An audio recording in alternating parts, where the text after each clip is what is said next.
Let's bring in NBC's Monica Alba from the White House, international correspondent Matt Bradley from Tel Aviv, Israel. Also with us, PBS NewsHour co-anchor Jeff Bennett and Victor Cha from the Center for Strategic and International Studies. Thank you all for starting us off here. Monica, are any more details emerging about the president's decision to cut the G7 trip short and ready a Situation Room meeting?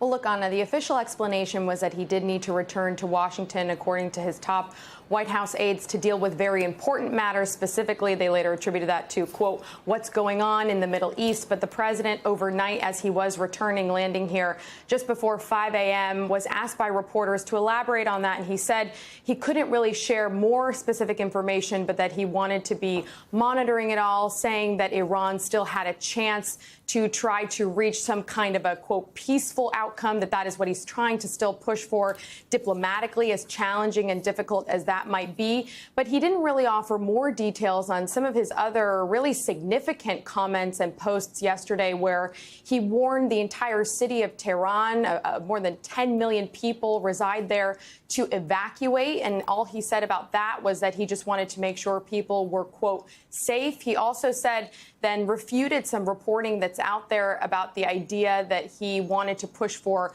a complete ceasefire. What he's saying, again, is that he's still trying to get the parties back to the table to discuss curbing Iran's nuclear capabilities. But he was cagey on whether that meant he's going to send his vice president or his top envoy, Steve Witkoff, to resume those conversations, to meet with Iranian officials. So there's still a lot up in the air here, Anna, and we don't even have a sense of a schedule for the president today. He did indicate he wanted to meet with his top national security advisors and officials here in the Situation Room. So that's something that we could likely see in the coming hours. But at this point, we don't have any other information about when we may see him or hear from him next. Okay, so Matt, it is day 5 of this fight. What more can you tell us about what's happening on the ground right now? Yeah, well, it's been a surprising last night. I mean, it was quite a bit less terrifying than some of the previous nights, when even inside these barricaded rooms that we see in almost every building in Israel, you could still hear, impacts outside. It was pretty frightening. But last night, and, we had 3 sirens. We went into these shelters, and then, we heard about after 10 or 15 minutes that it was okay to go. And then, according to the IDF today, last night was the lightest Iranian assault on Israel since this all began with Israel's attacks against Iran on Friday morning. So we even heard from the Ministry of Health here in Israel. They said that 154 people came into the hospitals, but they were injured just trying to get to their safe rooms, or they were experiencing anxiety. So this was a very light night. Now, whether or not this means that the Iranians are running out of steam, that's really hard to say. The Israelis have said that they've managed to eliminate about a third of Iran's ballistic missile capability. And it sounds like they're able to, as you mentioned, they enjoy total dominance in the air over Tehran, the capital, and a lot of western Iran. So it looks as though they have whatever targets they want. This is according, of course, to the Israelis. Now, we're still hearing about the death toll in Iran increasing. Now it's several hundreds. Well more than 200 at this point, and that's probably likely to go up. Both sides seem as though we're not getting any closer to some sort of negotiated deal. And Jeff, President Trump, he sparked a lot of questions and alarm, frankly, when he wrote that cryptic post last night saying everyone should immediately evacuate Tehran. This coming in the middle of the night for Iranian residents. Here's how he explained it this morning. I want people to be safe. That's always possible. A thing like that could happen. I just want people to be safe. I just want people to be safe. Jeff, he seems to be sort of making a nothing burger of that ominous post. We're talking about millions of lives affected here. How much do words matter, especially coming from the American president? They matter immensely, Anna, and you're right. The president has offered a wide-ranging, at times conflicting set of options here, not just the Truth Social post advising people in Tehran, as Monica mentioned, a city of more than 10 million people, to evacuate immediately, in that post giving no explanation as to why. But when speaking with reporters last night on Air Force One, said that he didn't necessarily want a ceasefire between Iran and Israel. What he wanted was an end to Iran's nuclear program. And then he added, walking away is an option, too. So the president, it's hard to get a read on where his head is right now, but I can tell you based on my reporting, the administration broadly believes that they want Israel to continue this fight. They believe that Israel has the air superiority, as Matt mentioned, that it has the intelligence dominance, that it has the personnel on the ground to continue degrading and debilitating Iran's ballistic missile system and its nuclear capability. The question now is, will the U.S. help Israel take out this site called Fordo? This is a deeply buried nuclear site. The U.S. has the 30,000-pound bomb needed, ballistic bunker ballistic missile that would take out that site.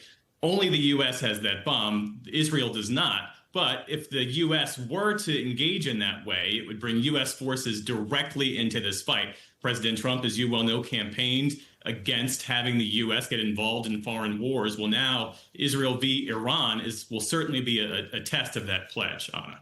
Yeah, Victor, there's the president leaving the G7 early. There's that post he put out last night. He's calling a meeting with his Situation Room team. How much of this is theatrics? It's hard to know. How much is actual urgency? We know he likes to keep his adversaries guessing, but does it also make it harder for allies at the G7 for Israel to work with the U.S. or to game plan? Well, I certainly think in terms of the potential negotiations, he's basically using, I think, Israel's coercive actions as a way to set the table for negotiations with Iran. During the JCPOA, previous administrations used sanctions pressure to get Iran to the table, and Trump is basically using Israel's coercive force to try to get a deal that goes beyond the JCPOA. In terms of the G7, the leaders, many of them saw a meeting with Trump as very important for Japan to try to get a trade deal, Canada as well. Germany wants the U.S. to back more sanctions on Russia. The UK did get their trade deal. And then two leaders, Zelensky of Ukraine and the new president of South Korea, really wanted a meeting with Trump on the last day of the G7. So none of that happens because he left early. But it does become the story of the G7 summit, just like it was when he was last in Canada for the G7 in 2018, where he left a day early also, that time for his summit meeting with Kim Jong-un, you'll remember, Anna, in Singapore in 2018. So whether he likes it or not, he becomes the center of the story of the G7, whether he's there or whether he's not there. And Monica, we've heard so many mixed messages on whether the U.S. and Iran are planning to reopen negotiations. You touched on this earlier, but the president was asked about it this morning. What more is he saying? Yeah, and he actually is also taking this in a broader way to a fight that he's picking with French President Emmanuel Macron, saying that something he had said at the summit was incorrect when it comes to his desire to pursue a ceasefire. Here's a little bit more of what the president had to say on Air Force One last night with reporters. We're not looking for a ceasefire. I didn't say I was looking for a ceasefire. That was Emmanuel, nice guy, but he doesn't get it right too often. But we're not looking. We're looking for better than a ceasefire. What specifically is better than a ceasefire? What are you looking for here? An end, a real end, not a ceasefire. An end. So something that would be permanent. Yeah, or giving up entirely. That's okay too. And all the G7 leaders did end up signing a proclamation yesterday that condemned Iran as this source of regional instability and terror. And remember, this was something where perhaps the president in the past has signaled he wouldn't sign on to something like that. It was an open question going into this, but he was attached to that. And then also, Anna, we should point out that he has said last night, just a few hours ago, that he did believe that Iran was very close to having a nuclear weapon, which is in contradiction to his own DNI director, Tulsi Gabbard, who had said differently. And when he was asked specifically about that, he said, I don't care what she said. I do believe they were very close. So that's another fracture and dynamic and storyline we're watching here. So, Victor, let's talk about how Iran might be assessing the current situation. Why would Iran agree to negotiate with the U.S. if they were already doing that and the result was to get attacked by America's ally? Well, I think right now the pressure that Israel is putting on Iran in terms of all of the coercive military activity is much deeper than economic sanctions, things of that nature, which in the past was what brought Iran to the table for JCPOA.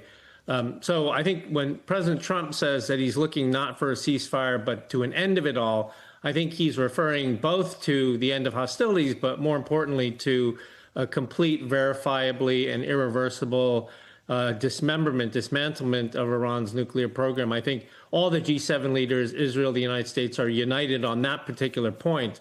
And it just so happens that for whatever intel they had, the Israelis believe that they need to take a preemptive military action now. And the president will use that as a way to try to bring Iran to the table for serious negotiations on complete dismantlement. He's already said he doesn't want to see enrichment in Iran, so not even a latent capability, let alone an actual weapons capability. Jeff, let's zoom out. Bigger picture here. Israel is now part of another escalating conflict. Talks in Gaza stalled. Talks with Iran, no guarantee. And then you have a similar scenario playing out in Ukraine. Deadly attacks escalating by both sides. Talks stalled. President Trump promised to end big global wars, but they seem to be expanding. What do you make of it? It's when the campaign hits the reality of governing, Anna. And so even as President Trump espouses this America First ideology, and he has people in his corner like Steve Bannon and Tucker Carlson advising him to let these other countries fight their own wars and keep the U.S. out, the U.S. for generations has not always had that luxury. I mean, that's the burden and blessing of being a world power. And so the president, yes, he's having to face all of these many crises simultaneously, even with Israel fighting a war on three fronts. I mean, Gaza, Hezbollah at one point, and now Iran. But when it comes to the specific issue of a nuclear capable Iran, both the U.S. and Israel believe that an autocratic government like Iran having a nuclear weapon is an existential threat. And so the question now becomes, to what degree will the U.S. involve itself in this fight to keep Iran's nuclear program from evolving even further?